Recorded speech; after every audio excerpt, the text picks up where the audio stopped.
بسم اللہ الرحمن الرحیم۔ السلام علیکم دوستوں، آج ہم سیر کرنے جا رہے ہیں ایک ایسے ملک کی جسے پہاڑوں کا گھر کہا جاتا ہے۔ حیرت کی بات ہے یہ ملک دنیا کے 60% پہاڑ اس ملک میں پائے جاتے ہیں۔ دنیا کی سب سے اونچی جھیل بھی اس ملک میں واقع ہے۔ یہی نہیں بلکہ دنیا کے 10 بلند ترین چوٹیوں میں سے 8 بلند ترین چوٹی اس سرزمین پر موجود ہے، جن میں دنیا کا سب سے اونچا پہاڑ ماؤنٹ ایورسٹ بھی شامل ہے۔ یہ ایک لینڈ لارک ملک ہے، یعنی چاروں طرف سے خشکی میں گھرا ہوا، اور جنوبی ایشیا کے قدیم ترین ملکوں میں شمار ہوتا ہے۔ اپنی قدرتی خوبصورتی اور منفرد رسم و رواج کی وجہ سے یہ ملک پوری دنیا میں مشہور ہے۔ دوستوں، آپ کو یہ جان کر حیرت ہوگی یہاں نیا سال اپریل میں شروع ہوتا ہے۔ یہی نہیں بلکہ یہ ملک دنیا کے کیلنڈر سے 54 سال آگے چل رہا ہے۔ آج پوری دنیا میں 2025 ہے، مگر نیپال میں 2079۔ اگر رقبے کی بات کریں تو نیپال کا کل رقبہ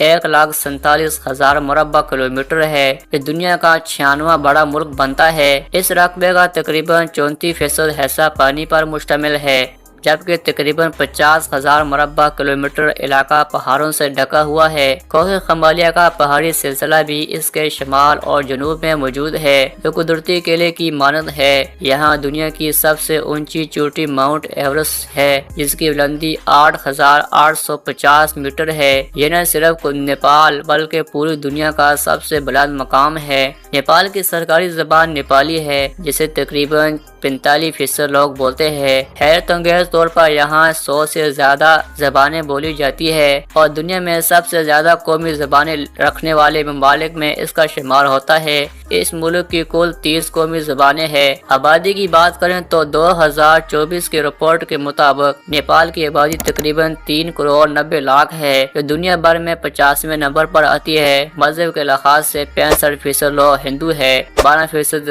بدھ مت کے پیروکار، 6% مسلمان، 4% عیسائی اور باقی دیگر مذاہب سے تعلق رکھتے ہیں۔ دوستوں، نیپال کا پرچم بھی دنیا بھر میں منفرد ہے، کیونکہ یہ واحد ملک ہے جس کا قومی پرچم مثلثی ڈیزائن پر مبنی ہے اور اس میں کبھی تبدیلی نہیں کی گئی۔ معاشی طور پر یہ ملک چھوٹا ہے۔ نیپال کی سالانہ جی ڈی پی 40 سے 60 بلین ڈالر کے درمیان ہے، جبکہ فکس آمدنی تقریباً $2500 کے قریب ہے۔ ہفتہ وار تعطیل یہاں ہفتے کے دن ہوتی ہے، جبکہ اتوار کے دن عام دفاتر کھلے رہتے ہیں۔ دوستوں، قدرتی وسائل میں لوہا، ہیرا اور دیگر معدنیات شامل ہے۔ نیپال بھارت کے ساتھ سب سے زیادہ تجارت کرتا ہے، اور دونوں ملکوں کے شہری بغیر ویزا ایک دوسرے کے ہاں آ جا سکتے ہیں۔ نیپال کا 25% رقبہ قابل کاشت ہے۔ سیاحت کی صنعت اس ملک کی سب سے بڑی آمدنی کا ذریعہ ہے۔ اس سے سالانہ کروڑوں ڈالر کمائے جاتے ہیں۔ کھیلوں میں 2007 تک قومی کھیل گلی ڈنڈا تھا، لیکن بعد میں فٹ بال قومی کھیل قرار دیا گیا۔ اس کے بعد والی بال اور کرکٹ بھی مقبول ہے۔ عوام بھارتی کرکٹ ٹیم کو بہت پسند کرتے ہیں۔ قومی پرندہ ہمالین منال ہے، جو نہایت خوبصورت ہے اور مور سے مشابہت رکھتا ہے۔ اس ملک کو پھولوں کا باغ بھی کہا جاتا ہے، کیونکہ یہاں 7,000 سے زائد اقسام کے پھول پائے جاتے ہیں۔ حیرت انگیز بات یہ ہے کہ دنیا کے 12% پرندے صرف نیپال میں موجود ہیں۔ تاریخی اعتبار سے نیپال ہزاروں سال پرانا ملک ہے۔ آثار قدیمہ کے مطابق یہاں 4000 سال پہلے بھی انسانی بستیاں آباد تھی۔ ہندو تہذیب کے قدیم مندر اس بات کا ثبوت ہے۔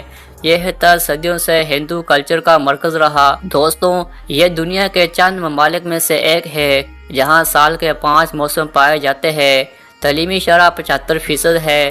صحت کے نظام میں ہر 2000 افراد کے لیے ایک ڈاکٹر موجود ہے۔ دارالحکومت اور سب سے بڑا شہر کھٹمنڈو ہے، جو دنیا کے قدیم ترین شہروں میں شمار ہوتا ہے۔ کھٹمنڈو کے بارے میں یہ حیرت انگیز بات ہے کہ پورا شہر ہی یونیسکو ورلڈ ہیریٹیج سائٹ میں شامل ہے، جو دنیا میں اپنی نوعیت کا پہلا اعزاز ہے۔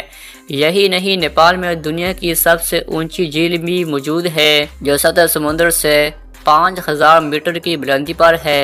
سب سے بڑا دریا کرنالی ہے۔ انٹرنیٹ کی رفتار ابھی کمزور ہے۔ زیادہ لوگ صرف 2G استعمال کرتے ہیں۔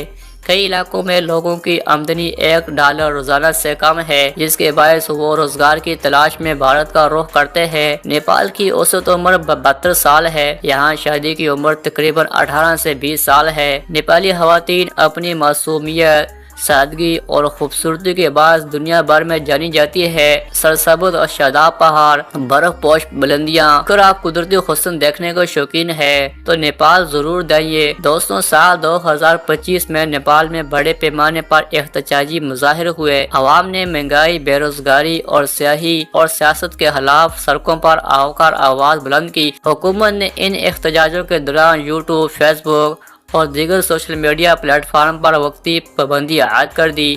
حکومتی مؤلف کے مطابق سوشل میڈیا پر جھوٹی خبریں، افواہیں اور احتجاجی کال تیزی سے وائرل ہو رہی تھی، جس سے بدامنی بڑھنے کا خدشہ تھا، اس لیے وقتی طور پر یہ پابندی لگائی گئی، مگر عوام اور انسانی حقوق کی تنظیموں نے اس فیصلے پر سخت تنقید کی۔ دوستوں، نیپال کے بارے میں یہ معلومات آپ کو کیسی لگی؟ کمنٹ سیکشن میں ضرور بتائیے گا۔ اگر ویڈیو اچھی لگی تو اسے لائک کریں اور چینل کو سبسکرائب کریں۔ ملتے ہیں اگلی ویڈیو میں، تب تک کے لیے اللہ حافظ۔